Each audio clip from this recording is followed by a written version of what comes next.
Embedvid.com pays you to share the hilarious videos that you find on YouTube and other video sites around the web. Hey everyone, it's 9909.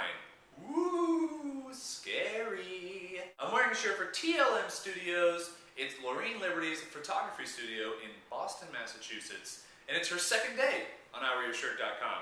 We had a day a little while ago to celebrate her birthday, and now she's back on the calendar. Quite fitting today, the Boston Herald story about iwearyourshirt.com went up, and she was mentioned. She's in Boston, they're in Boston, they're heralding things, wearing shirts. It all mixes together. And in today's video, I thought I'd share with you some tips I've learned. I've taken over 1,000 pictures already this year for iwearyourshirt.com, and there are some tips and things that may seem common sense, but not everybody knows them. So here's some tricks on taking photos. These tips work if you have a point-and-shoot camera, a regular SLR, or a digital SLR. This is not a good idea. Backlighting.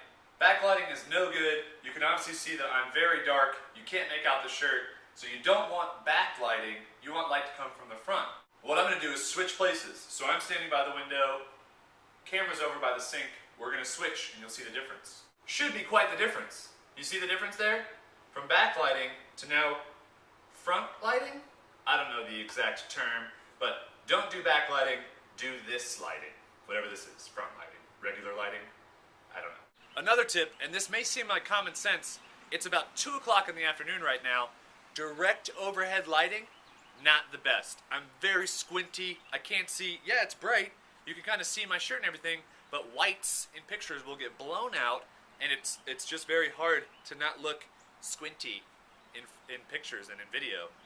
It's tough. If you are shooting something in natural light, try and get a little bit of shade. Don't go all the way shaded because it gets dark, but just a little bit of like half shade, it'll help. Just a small tip, if you have to be out in the middle of the day shooting something, this will make it work better.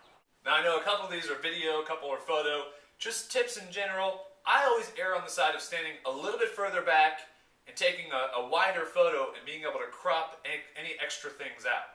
I feel like if you get in too close, you have no way to recover. A little bit further back, you can say, oh, I'll crop that in a little bit more. It's always better to have the extra space than to have a lot less space to work with. Well, those are just a couple tips from me. I'm sure Loreen has so many other tips for you in taking photos and even some things that relate to taking video. Check out TLMstudios.com today. If you need some photos taken, I highly recommend you go the professional route.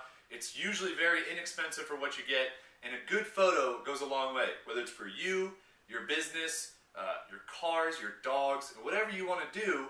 Good photos speak volumes to the quality of your work. Don't forget, just by signing up for Embedvid.com, you can win a Flip Minnow HD this month.